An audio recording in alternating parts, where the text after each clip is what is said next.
오늘은 창세기 15장 12절부터 17절까지의 말씀을 가지고 훈련하시는 하나님이란 제목으로 하나님 말씀을 함께 묵상합니다. 우리는 지난주에 하나님이 어떤 분이십니까?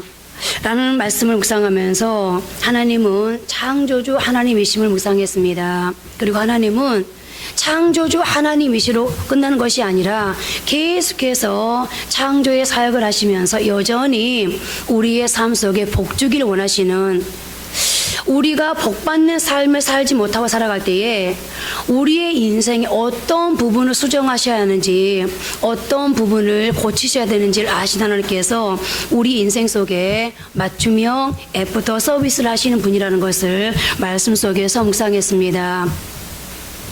오늘은 세 번째로 하나님께서는 훈련하시는 분이라는 겁니다. 오늘 본문이었던 창세기 15장 13절 말씀은 하나님께서 아브라함에게 앞으로 태어날 그의 자손들이 이집트에서 노예 생활할 것을 예언하고 계시는 장면입니다. 아브라함의 자손들이라면 곧 이스라엘 민족을 의미하고, 이스라엘 민족이라면 하나님께서 특별히 선택하신 민족, 하나님께서 지극히 사랑하신 선민들입니다.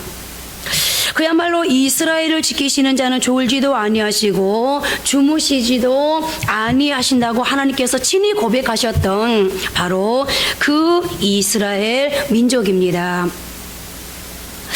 하나님께서 그토록 사랑하시고 그토록 친히 지키시는 이스라엘이라면 응당 이스라엘 민족은 대골 같은 집에서 호의호식하면서 비단 금침으로 된 잠자리에 들어야만 될 것 같습니다.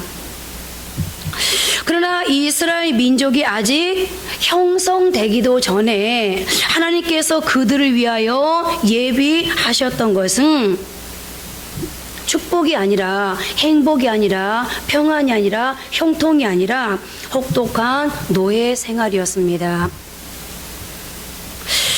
그렇다면 그 이유는 도대체 무엇일까요? 하나님께서 졸지도 주무시지도 아니하시면서 지키시겠다, 내가 너희가 복받는 일이라면 맞춤 서비스를 해주겠다라고 약속하신 이 이스라엘을 향해서 왜 하나님께서는 이렇게 혹독한 노예 생활을 예고하고 있는 것일까요? 하나님께서는 그 사랑하시는 백성, 하나님이 사랑하는 하나님의 자녀들을 반드시 훈련시키는 분이시기 때문인데요. 그래서 성경은 어쩌면 성경 전체가 하나님이 사랑하는 하나님의 백성들을 훈련시키는, 그야말로 훈련 과정을 기록하고 있는 책이라 해도 과언이 아닐 텐데요. 여러분들도 잘 알다시피 왜 사병보다 장교가 될 사람들이 더 길고 심한 훈련을 받아야만 하겠습니까?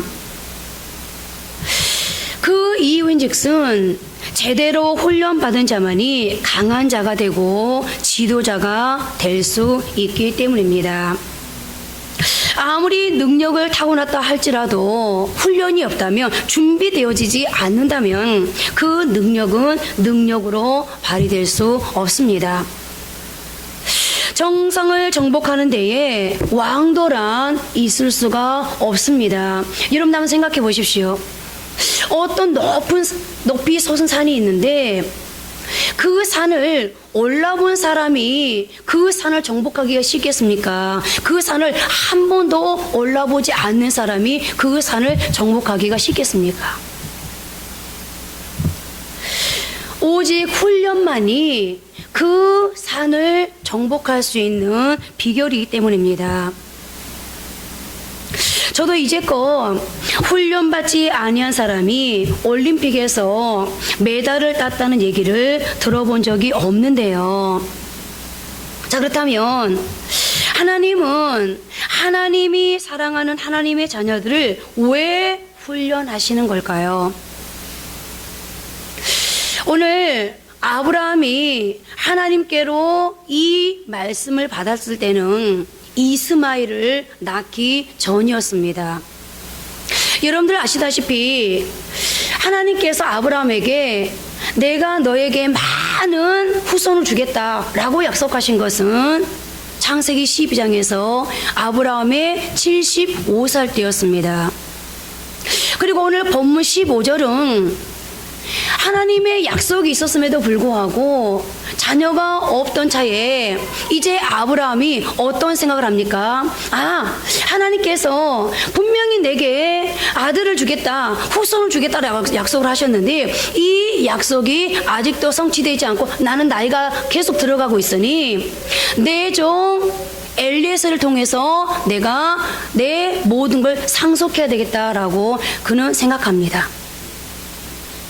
그런데 하나님께서 그런 아브라함에게 찾아오셔서 아니다. 내가 분명히 너에게 후손을 줄 것이다. 그런데 그 후손은 이방에 객이 되어서 400년 동안 노예 생활을 하게 될 것이다. 그리고 그 노예 생활에서 4대 만에 다시 가나안 땅으로 돌아오게 될 것이다 라고 아브라함에게 말씀하십니다. 그리고 16장에서 아브라함은 하가를 통해서 이스마엘을 낳게 됩니다. 그때의 나이가 86세였습니다. 그러니까 하나님의 약속을 받고 이스마엘을 낳기 전에 오늘 창세기 15장에서 하나님께서 아브라함에게 다시 한번 하나님의 약속을 상기시키시면서 아직도 하나님이 약속한 그 이삭이 태어나기도 전에, 이스마엘이 태어나기도 전에 하나님은 아브라함에게 내가 반드시 약속을 성취할 것이다. 그런데 너의 후손이 이방에 객이 되어서 400년 동안을 노예로 살 것이다 라고 말씀하고 있거든요.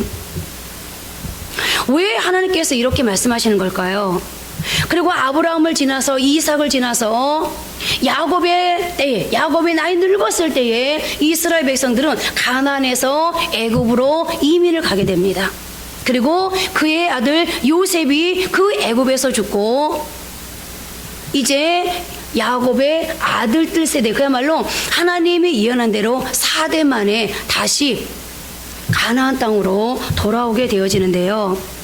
성경 그 과정을 하나님께서 이스라엘이 생성되기도 전에, 이스라엘은 나라가 형성되기도 전에, 그야말로 이스라엘은 나라는 가나안 땅에 와서 형성되지 않습니까?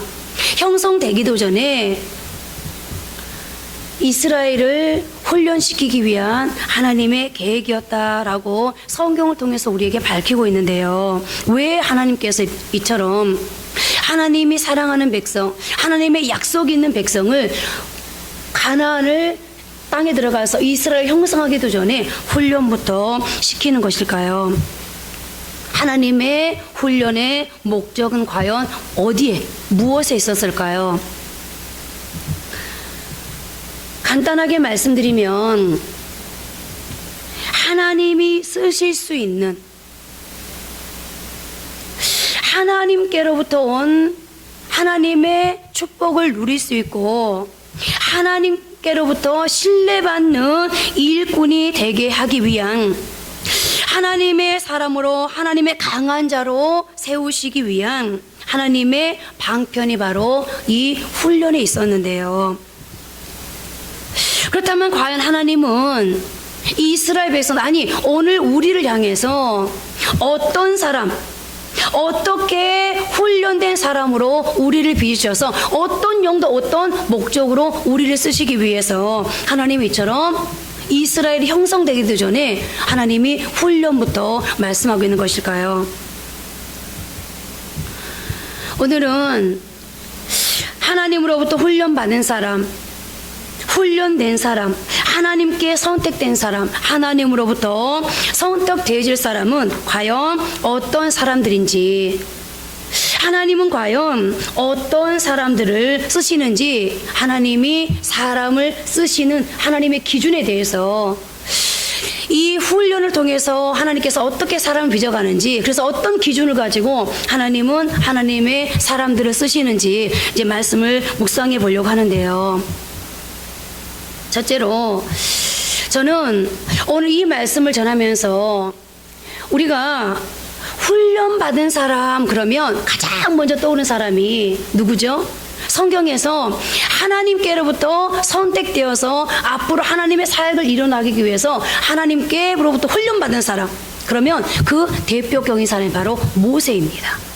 물론 요셉도 있고 다윗도 있습니다. 또 바울도 있습니다. 그런데 그 대표격인 사람이 모세이기에 저는 오늘 모세를 여러분과 함께 나누면서 하나님은 어떤 사람을 쓰시는지, 하나님이 사람을 쓰시는 기준은 무엇인지 이제 말씀을 통해 생각해 보려고 하는데요. 여러분, 모세 하면 가장 먼저 생각나는 것이 무엇이죠? 여러분들 모세 그러면 가장 먼저 생각나는 것이 무엇입니까? 바로 출애굽의 영웅이라는 것입니다. 하지만 모세만큼 모순 덩어리도 없습니다.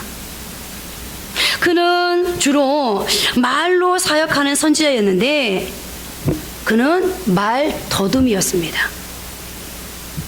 또 말보다 주먹이 먼저 나가는 폭력적인 성격의 사람이었습니다. 더욱이 하나님이 부르실 때 못해요, 안 해요 라고 말했던 부정적이고 우울적인 기질의 소유자였습니다. 그러니까 그는 항상 약간은 좀 우울한 모습, 그런 모습을 항상 가지고 있었던 그런 사람이었는데요. 그런데 왜 하나님께서 그 수많은 사람들을 두고 하필이면 이런 여러 가지 결함을 가지고 있는, 여러 가지 흠을 가지고 있는 그런 모세를 하나님께서 사용하셨을까요? 인간적인 기준으로 지도자를 뽑는다면 모세 같은 사람은 쓰임받기 참 힘들었을 것입니다. 여기 사장님들이 계시는데 이전에도 한번 제가 이런 질문을 던진 적이 있습니다만, 사장님들이 사람을 뽑는다면, 사장님들이 사람을 쓴다면 어떤 기준을 가지고 사람을 뽑겠습니까? 오늘 모세처럼 말을 더듬습니다. 오늘 모세처럼 말보다 주먹이 먼저 나갑니다. 오늘 모세처럼 약간 우울한 기질을 가지고 있습니다. 그리고 말마다 부정적인 말만 합니다. 그래서 부정적인 요소를 참 많이 가지고 있습니다. 그런 사람을 사장님들이 뽑겠습니까? 아니면 어차피 여러분들 요즘은요 다 실력이 거기서 거기라고 그러잖아요. 능력은 다 거기서 거기라고 그러잖아요. 그런 수많은 사람들이 몰려올 때 내가 사장이라면 여러분들은 어떤 사람을 뽑겠습니까? 아마 여러분들이 굳이 말씀하지 않아도 이왕이면 능력 있는 사람, 이왕이면 말도 유창하게 잘하는 사람, 이왕이면 긍정적인 사람 쓰지 않겠습니까? 그런데 오늘 모세는 도저히 하나님 앞에 하나님의 사람으로, 그것도 역사를 움직여갈 만한 지도자로 선택되기에는 부적당한 그런 조건이 너무 많은 사람이었습니다. 그런데 하나님은 모세를 사용하십니다. 사실 은사보다 중요한 것, 여기서 말하는 은사는 교회적인 표현으로 은사를 말하고 있고요, 세상적인 표현으로 하자면 여러 가지 기능, 자격증을 말하고 있습니다. 은사보다 중요한 것, 능력보다 중요한 것이 하나님께 쓰임 받는 것입니다. 아무리 실력이 있는 뛰어난 기능을 가지고 있는 사람이랄지라도 하나님이 쓰시지 않으면 무능한 자에 지나지 않습니다. 그래서 저는 주변에 세상 사람들이 넋을 잃고 부러워할 만한 그런 고학력을 가진 사람, 그리고 아주 탁월한 그런 기능을 가진 사람 참 많이 보았습니다.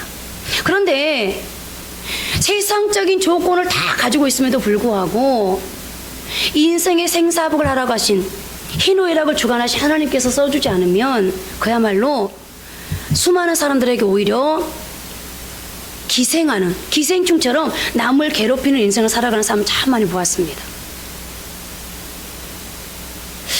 여러분, 그렇다면 내가 어떤 기능을 가지고 있습니다. 실력을 가지고 있습니다. 아니, 반대로 나는 아무런 기능도 없고 실력도 없습니다. 그런데 참 이상한 건 하나님이 성경을 보니까 그런 사람들을 쓰시더란 말입니다. 하나님은 어떤 사람을 들어 쓰시는 걸까요? 하나님의 사람의 선택의 기준은 세상과는 분명히 다르다고 말씀을 드렸는데요. 하나님께서는 하나님이 쓰시는 사람의 기준이 있는데 사람의 기준과 하나님의 기준이 분명히 다르다는 것입니다. 사람의 기준을 들자면 말을 잘해야 합니다. 외모가 수려해야 합니다. 카리스마가 있어야 합니다. 타고난 탁월함이 있어야 합니다. 그런 하나님의 기준은 그런 것들이 아닙니다. 오늘 성경을 통해서 우리가 배워야 될 것은 자기 멋대로의 기준, 나의 기준을 버리고 열린 마음으로 하나님의 기준이 무엇인가를 오늘 여러분들 배우고 갈 수 있어야 합니다. 그리고 그 하나님의 기준에 오늘 저와 여러분의 시선을, 눈높이를 맞출 수 있어야 하겠는데요. 그렇다면 하나님이 쓰실 수 있는, 하나님이 쓰고자 하는, 하나님이 훈련할 수밖에 없는, 그래서 하나님의 사람의 기준으로 지금 우리를 맞추고자 하는데, 이왕이면 여러분, 내가 이래도 훈련받고 저래도 훈련받아야 된다면, 이왕이면 하나님이 나를 훈련한 목적을 우리가 성취시켜 드려야 되잖아요. 그 훈련의 목적은 뭐라고요? 나를 쓰시기 위함이라면 우리가 그 기준에 미달하면 되겠습니까? 그 기준에 우리가 도달할 수 있어야 되잖아요. 그럼 그 기준은 뭔가? 첫째로 속사람이 변화된 사람을 쓰신다는 것입니다. 하나님이 쓰시는 사람을 한마디로 말한다면 하나님은 속사람이 변화된 사람을 쓰십니다. 오늘 모세의 나이 80세에 하나님은 떨기나무 불꽃 가운데에서 모세에게 나타나셨는데요. 모세가 그 이전 40년 동안 무엇을 했길래 하나님은 바로 그때 모세에게 나타나셨을까요? 여러분, 사람의 기준은 어디에 가게 됩니까? 모세는 이미요 40살 될 때까지 애굽에서 이 세상의 지도자라 필요한 모든 과정을 다 이수한 사람입니다. 고학력에. 그때 당시에는 전쟁이 땅을 차지하느냐 빼앗기느냐를 결정했거든요. 그래서 천문학, 물리학, 경제학 모든 걸 다 섭렵한 사람이 바로 모세였거든요. 그러면 우리의 기준은 그런 모세가 40살 됐을 때 세상에서 필요한 모든 걸 다 이수했다고 여겼을 때 모세를 써야 되잖아요. 그런데 하나님께서 이게 웬일입니까? 웬 아이러니입니까? 그런 모세를 사명의 현장으로 보내는 것이 아니라 하나님이 쓰고자 하는 현장으로 보내는 것이 아니라 의외의 현장으로 보냅니다. 어디로 보냅니까? 아무도 없는 너무너무 초라한 자리 광야로 보냅니다. 그리고 그 광야 40년 동안 하나님은 한 번도 모세에게 나타난 적이 없었습니다. 40년 동안 한 번도 나타나주지 않던 하나님이 왜 하필이면 80세에 모세에게 나타났을까요? 우리 눈이란 근시한 적이기 때문에 단편적인 것밖에 보지 못하는 한계가 있습니다. 40세의 모세와 80세의 모세에게 달라진 것이 무엇이었기에 세상적인 기준으로는 완벽한 것 같았던 40세의 모세를 하나님께서 지도자의 자리로 보내지 아니하시고 사명의 자리로 보내지 아니하시고 너무너무 초라할 대로 초라해진, 낮아질 대로 낮아진, 부서질 대로 부서진, 무너질 대로 무너진 인생의 소망이라고는, 아니 이미 모세 자신도 가능성을, 인생의 비전, 소망을 다 잃어버린 상태였습니다. 그냥 내 장인 이두로 양치면서 광야에서 그냥 이렇게 살지. 내가 뭘 할 수 있겠어. 다 포기해버린 모세 80세에 그 자리를 찾아왔을까. 여기서부터 하나님의 시각과 우리의 시각이 틀리다는 건데요. 하나님의 계산법과 우리의 계산법이 틀리다는 건데, 우리는 자꾸 장소적인 변화에만 시선을 두는 경향들이 있습니다. 애굽 왕자였던 모세가 광야에서 비천한 목동이 되었습니다. 그러나 이것은 껍데기만 본 것입니다. 40년의 미디안 광야 생활로 모세는 외형적인 변화보다 속 사람의 변화를 이루어 가고 있었던 것입니다. 그러니까 하나님은, 우리는 외형적인 것을 보지만 하나님은 외형적인 것을 보는 것이 아니라 우리의 속을 살피신다는 거죠. 모세는 광야에서 하나님을 의지하는 법을 배웠고, 자기 방법이 아니라 하나님의 방법으로 일하는 법을 배웠습니다. 겸손을 배우고 온유를 배웠습니다. 그래서 우리는 여기에서 중요한 사실 하나를 발견합니다. 하나님의 선택의 기준은 껍데기의 변화가 아니라 속 사람이 변화하는 것이라는 것을 말입니다. 여러분, 출애굽의 의미가 무엇이라고 생각하십니까? 이스라엘 백성이 애굽에 살다가 애굽을 나와 가나안으로 들어갔다는 외형적인 변화만을 말하는 것이 아닙니다. 오히려 성경이 강조하고 있는 것, 성경이 주시하고 있는 것, 성경을 통해서 우리에게 제발 너희는 이것을 좀 보라고 요구하고 있는 것은, 이스라엘 공동체가 출애굽을 통해서 예배 공동체가 되었고 하나님의 백성으로 변화되었고 신앙 공동체로 변화되었다는 점입니다. 다시 말씀드리면, 이스라엘은 하나님께 경배하는 법과 봉사하는 법을 아는 백성으로 출애굽하는 과정 속에서 변화되어져 갔다는 것입니다. 그러니까 보십시오. 조금 전에 서두에서 말씀을 드렸습니다. 하나님께서 이스라엘이 형성되기도 전에, 왜? 하나님이 그렇게 사랑하신다면서 졸지도 주무시도 아니면서 지키는 내 백성이라고 고백하면서 내가 만든 내 백성에게 내가 맞춤형 애프터 서비스를 해주겠다라고 말씀하시면서 왜 하나님이 그토록 사랑하는 이스라엘이 형성되기도 전에 훈련부터 시키는 건가? 여러분, 하나님은, 제가 예배 드리는데 말씀드렸죠. 예배하는 자를 기뻐하신다고요. 예배를 통해서 복을 주신다고요. 그런데 이스라엘 백성들은 하나님을 믿긴 믿었지만 하나님을 예배하는 자는 아직 아니었습니다. 온전히 하나님을 신뢰하는 자는 아직 아니었습니다. 온전히 하나님께 모든 것을 맡기는 자들은 아직 아니었습니다. 그래서 하나님께서 이스라엘이 형성되기 전에 복주실 이스라엘, 앞으로 창대케 할 이스라엘, 흥하게 할 이스라엘에게 무엇부터 배우게 하십니까? 광야라고 하는, 애굽부터 광야라고 이 모든 과정을 통해서 하나님을 섬기는 법을, 예배하는 법을, 하나님께 자신들의 인생을 맡기고 의지하는 법을 훈련하셨던 것입니다. 그 다음에 여러분, 어쩌면 여러분들에게 훈련이 있다면, 지금 훈련의 과정을 가고 있다면 여러분들에게도 똑같은 목적, 똑같은 이유로 하나님께서 훈련하고 있는 것인지도 모르겠는데요. 그러므로 성경이 본문을 통해서 우리에게 말하고자 하는 강조점은 바로 이 변화에 주목하라는 것입니다. 이스라엘의 속사람의 변화를 보라는 것입니다. 우리는 사도행전 27장에서 유라 굴로 광풍을 만난 바울을 보게 됩니다.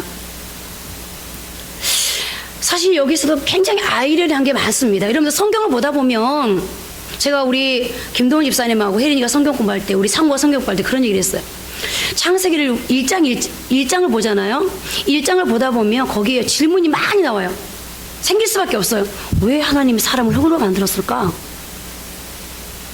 여러분들 그 생각, 성경 보면서 아니 이 땅에 수많은 재료들이 있는데 하나님이 하시는 일이라면, 하나님은 공기 가지고도 사람 만들 수 있고 물 가지고도 만들 수 있고, 하나님은 여러 가지 요소들로 여러 가지 재료들로 사람을 만들 수 있는데 왜 하나님께서 하필이면 흙을 가지고 사람을 만들었을까?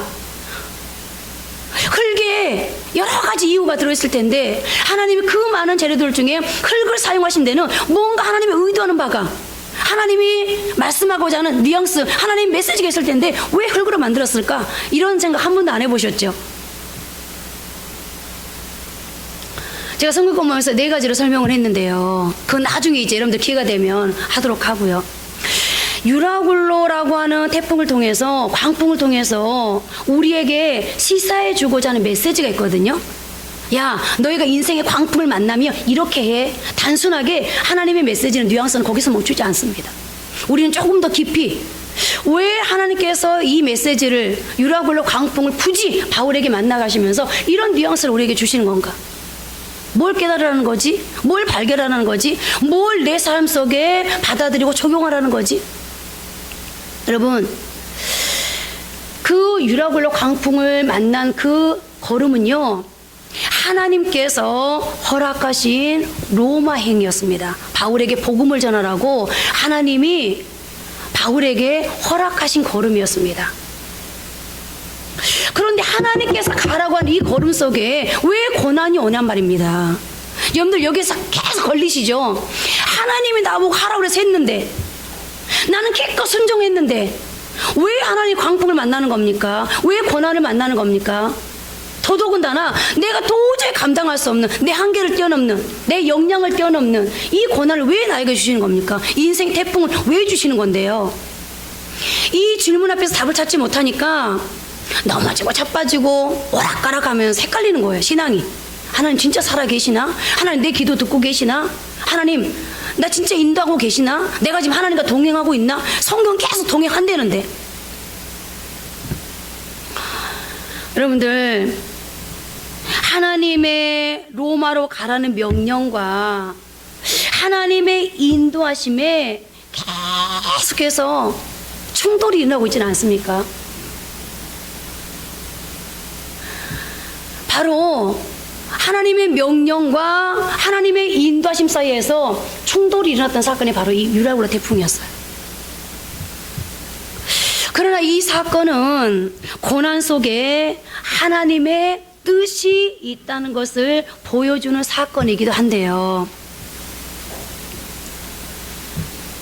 먼저 결론부터 말씀드리면 고난만이 줄 수 있는 축복이 있다는 말입니다. 여러분들 생각해 보십시오. 만약 유라굴로 광풍이 없었다면 바울은 혈혈단신으로 로마에 들어갔을 것입니다. 그러나 바울은 유라굴로 광풍 사건으로 인해서 275명의 로마 동역자들을 얻을 수 있었습니다. 고난은 우리에게 동역자를 얻게 하는 하나님의 기막힌 또 다른 방법일 수 있다는 것을 이 유라굴로 태풍을 통해서 우리에게 시사해 주고 있는 거죠.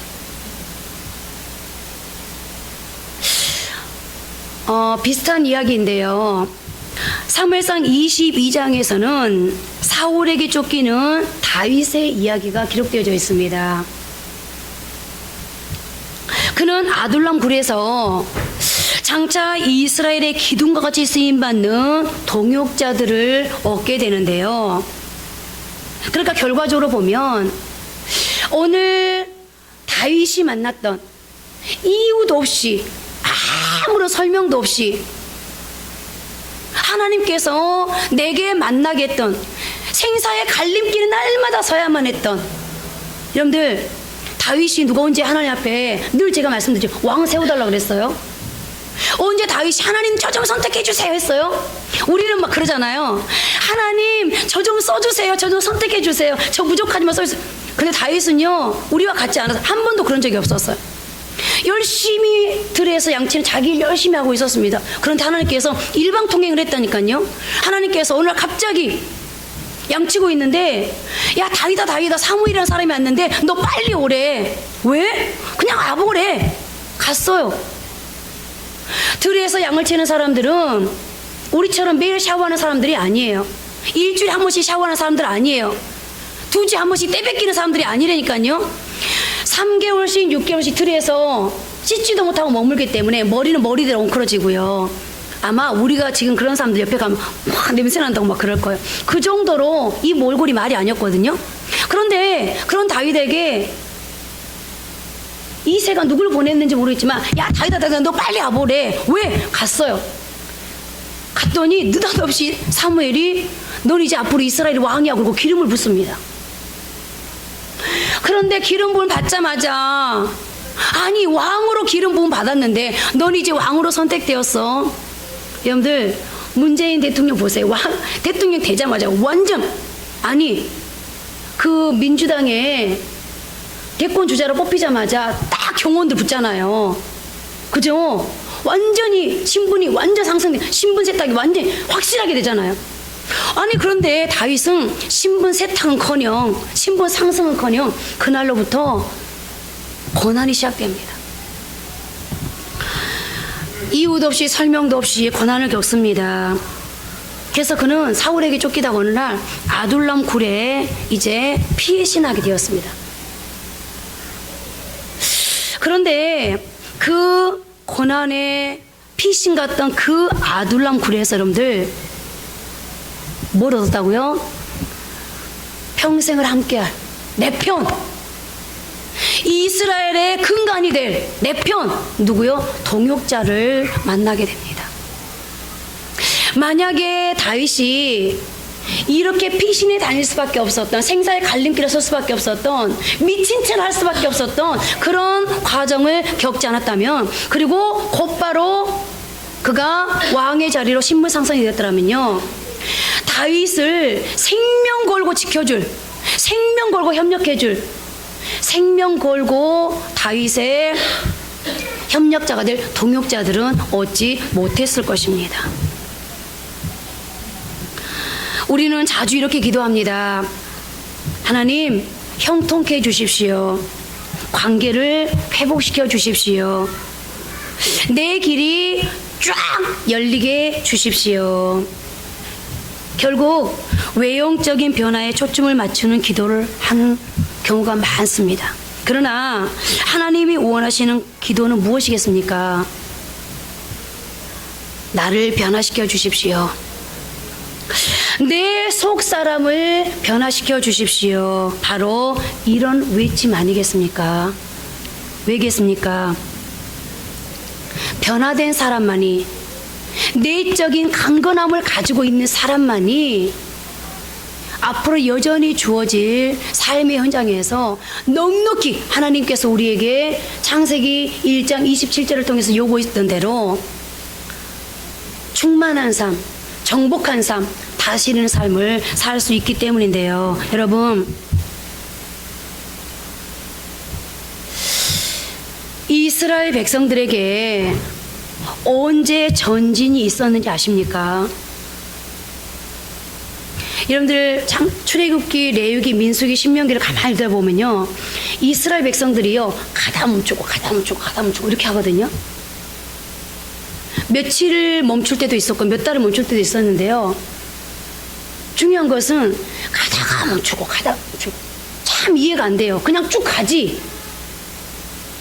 예를 들어서 이스라엘 백성들이 쉬지 않고 계속 10일을 갔어요. 그럼 피곤하니까 쉴만도 하겠어요. 그죠? 그런데 이상하게 하나님께서는 3일 만에도 쉬게 하시고, 어떨 때는 또 쭉 한 달을 가게 하시고, 이렇게 참 이상한 진행법이 나오거든요. 참 이상한 행보를 성경에 기록하고 있어요.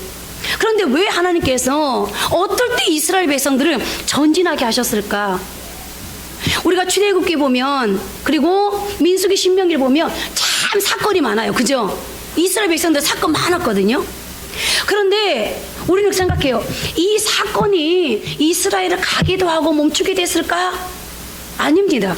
사건이 이스라엘을 가기도 하고 멈추게 한 게 아닙니다.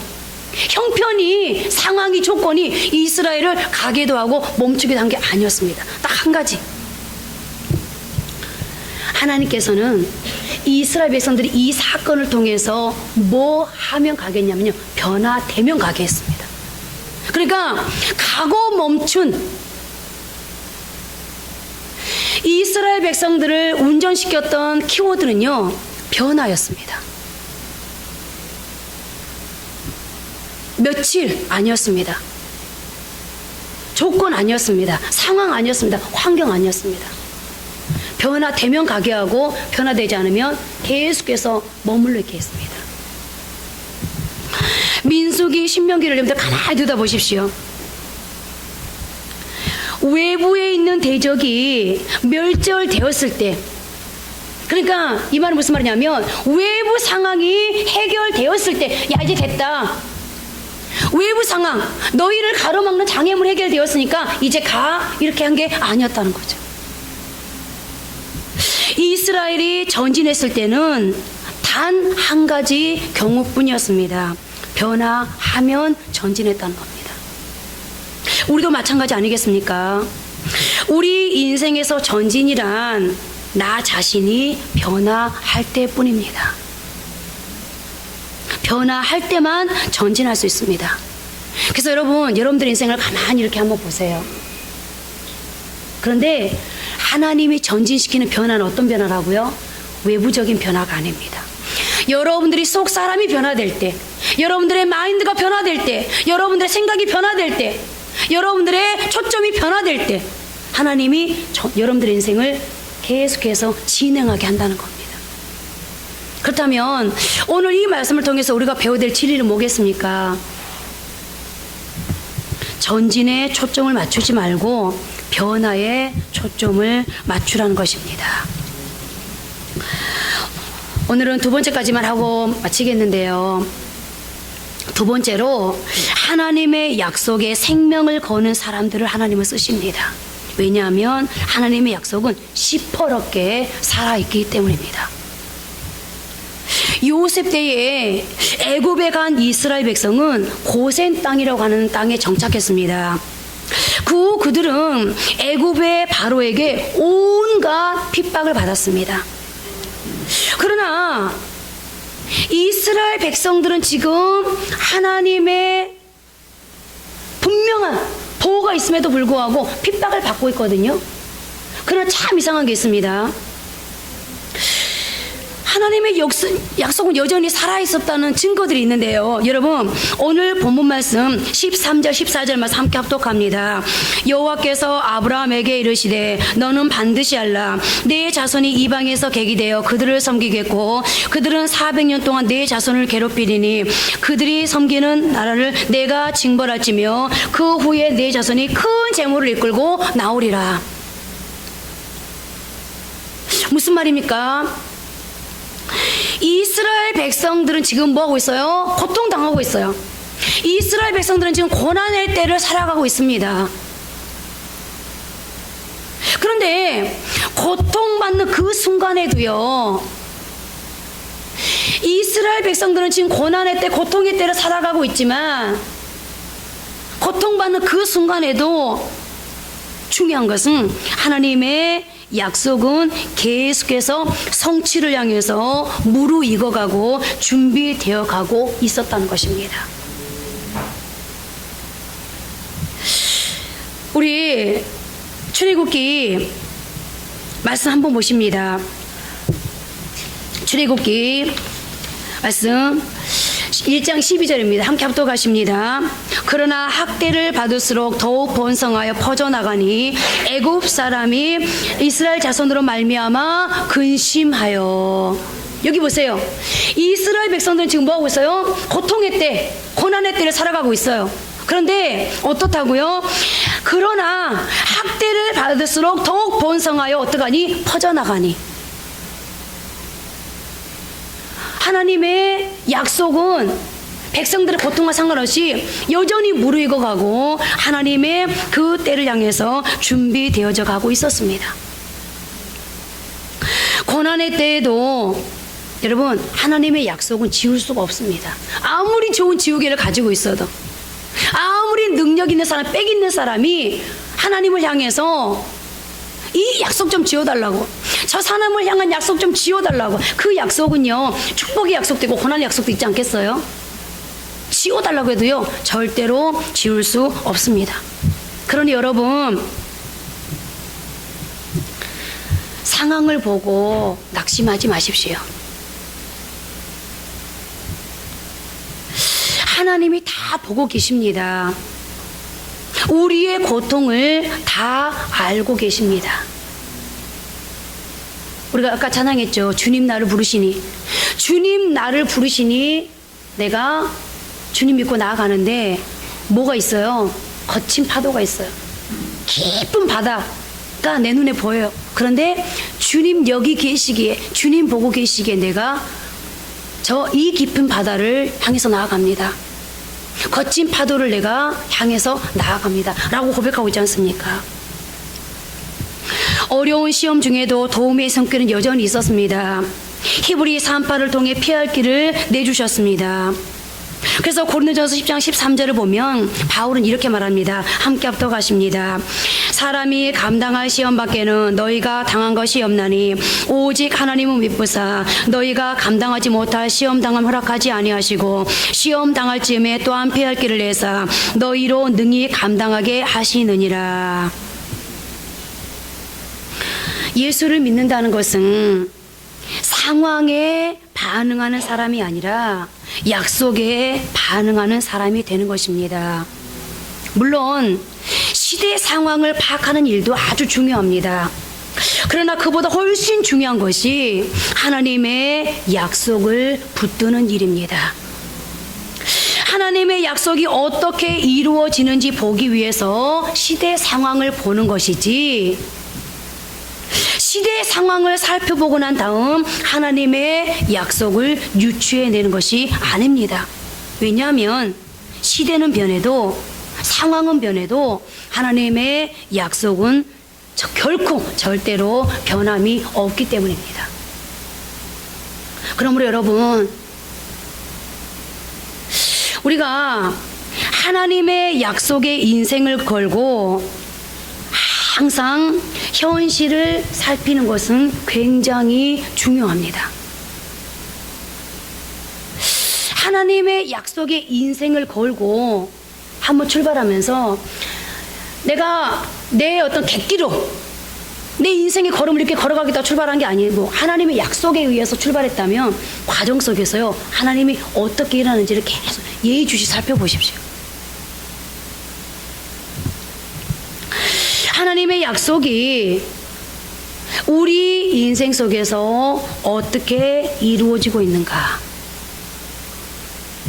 약속과 현실 사이에 어떤 상황들이, 어떤 충돌들이 지금 일어나고 있는가?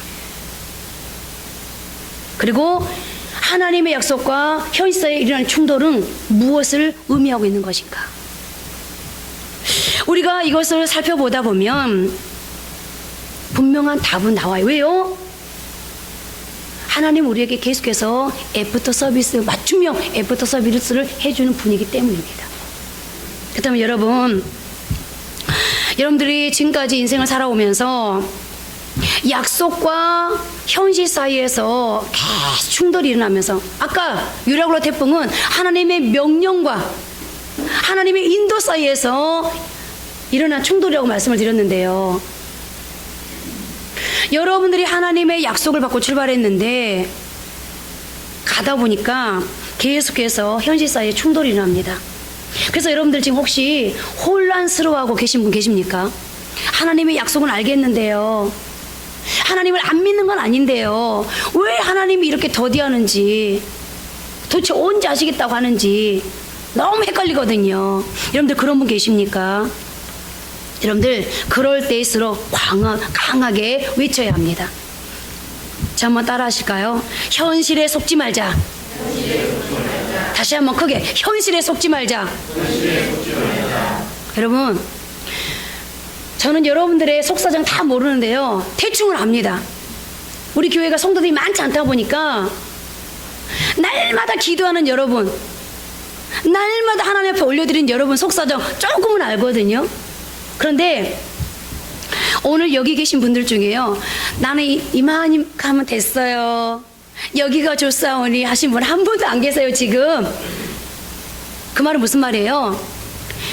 하나님의 약속과 현실과 충돌하는 그런 사건들이 여전히 여러분들 삶 속에 다 베이스로 깔려 있다는 거잖아요.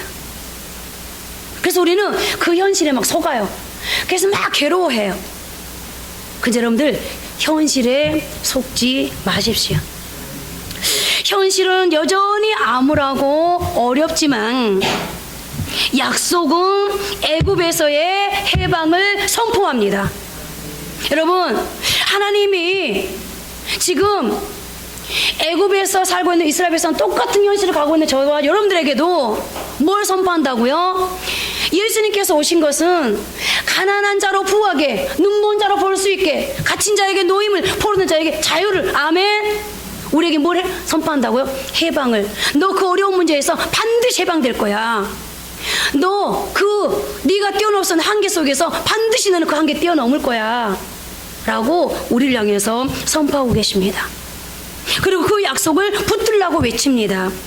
불가능해 보이는 현실 속에 속지 말고 나 여호와를 믿어달라고 우리 주님이 저와 여러분들 향해서 말씀합니다. 여러분들, 세상에 나가면 악한 마귀가 우리를 학대할 수 있습니다. 우리 인생을 무너뜨리려고, 우리 인생을 파괴하려고 계속 우리를 공격해 옵니다. 그러나 오늘 성경이 우리에게 뭘 증거하고 있습니까? 성경이 우리에게 어떤 답을 제시해주고 있습니까? 학대를 받으면 받을수록 하나님이 왕성했다는 겁니다. 번성했다는 겁니다. 부흥했다는 겁니다. 성도가 진정 왕성해지는 것은 현실과 타협하는 것이 아닙니다. 여러분들, 지금 당장 현실과 타협하면 잘 될 것 같죠? 그게 답이라면 왜 실패자가 생기겠습니까? 현실과 순간 타협하면 잘 될 것 같은 그게 답이라면 왜 성경이 우리에게 그건 아니라고 모범 답안을 제시하고 있겠습니까? 여러분, 여러분들의 안전장치는 현실이 아닙니다. 여러분들의 가장 확실한 안전장치는 오직 하나님이십니다. 이것이 오늘 성경이 우리에게 주는 메시지입니다. 여러분, 여러분들에게 지금 고난이 있습니까? 여러분들을 박해하는 사람이나 고통스럽게 하는 사람이 있습니까? 여러분들의 지금 처한 현실이 너무 어려워서 너무 막막하고 답답하고 너무 혼란스럽고 뭐를 어떻게 될지, 어떻게 결정을 내리는 게 최선인지, 여러분들 내일이 보이지 않습니까? 모세와 이스라엘 백성들도 그랬습니다. 그러나 그들이 승리할 수 있었던 비결은 어려운 상황을 바라보고 낙심하고 있는 자리에만 있지 아니하고 약속을 붙들었다는 데 있습니다. 오직 우리의 살 길은 약속을 강하게 붙드는 것입니다. 이제 말씀을 맺겠습니다. 하나님은 우리를 여전히 훈련하고 계십니다. 하나님이 훈련하지 않았던 사람은 역사 이래 단 한 사람도 없습니다. 더욱이 하나님이 쓰시고자 하는 사람은 더 하나님이 강하게 훈련하셨습니다. 그 다음에 여러분들이, 저는 이왕에 한 번 왔다 가는 인생 그저 그렇게 있어도 되고 없어도 되는 그런 무명의 존재로 살고 싶지 않습니다. 아니, 지금까지는 무명의 존재로 살았지만 이제라도 저는 하나님 앞에 어필되어지는, 하나님이 쓰시는 역사의 지평을 새롭게 할 수 있는, 역사의 새 역사를 가져올 수 있는 조금 이름 있는 사람으로 살고 싶습니다 라고 여러분들이 기대하신다면, 내 자녀가 그런 자녀가 되어지기를 기대하신다면 훈련을 두려워하지 마십시오. 이제 하나님 앞에 잘 훈련되어져서 하나님이 쓰실 수 있는 그런 기준에 합격하는 기준을 통과할 수 있는 사람이 되어지길 바라면서 속 사람을 날마다 변화시키기를 힘쓰는 사람, 그리고 어떤 경우에라도 하나님의 약속을 생명보다 더 붙들 수 있는 저와 여러분이 되어지기를 바랍니다. 기도하시겠습니다. 우리 모두 함께 한번 기도했으면 좋겠습니다. 여러분은 지금 어떤 상황을 살아가고 계십니까? 하나님 왜 나를 훈련시키시는 거냐고 어떤 사람이 저한테 그러더라고요. 전사님, 전 하나님 앞에 대단한 인물 되라고 요구한 적 한 번도 없습니다. 어떤 특별한 복을 달라고 기대한 적도 없습니다. 그런데 왜 하나님이 저를 이렇게 달달 볶으시는 겁니까? 여러분, 그 답을 누가 알겠습니까? 오직 주만이 아십니다. 그러나 훈련 받을 때는 힘들지만 현재의 고난은 장차 나타날 영광과 좋게 비교할 수 없도다 라는 바울의 말처럼 내가 지금은 훈련 중에 고난 받고 있지만 그러나 이 고난이 오히려 여러분들에게 축복의 요소가 되어진다면, 성공의 지름길이 되어진다면 우리는 훈련을, 고난을 마다할 이유가 없습니다. 왜냐하면 내가 설계할 수 없는 미래, 내가 채울 수 없는 축복을 하나님이 채워주시기 때문입니다. 이제 하나님 훈련 중에 기뻐하겠습니다. 훈련 중에 아무리 학생이 시험이 어렵다고, 나 학교 그만 다니고 싶다고 해도 반드시 이수를 해야만이 중학생이 고등학생 되고, 고등학생이 대학생 되고, 대학생이 사회인 되듯이 이수한 사람이 오히려 대접받듯이 내가 이 훈련의 과정을 잘 이수하여서 하나님 앞에 그야말로 복받는 인생, 세상이 줄 수 없는 그런 복을 누릴 수 있는 인생을 살게 해주십시오. 한번 기도하십니다.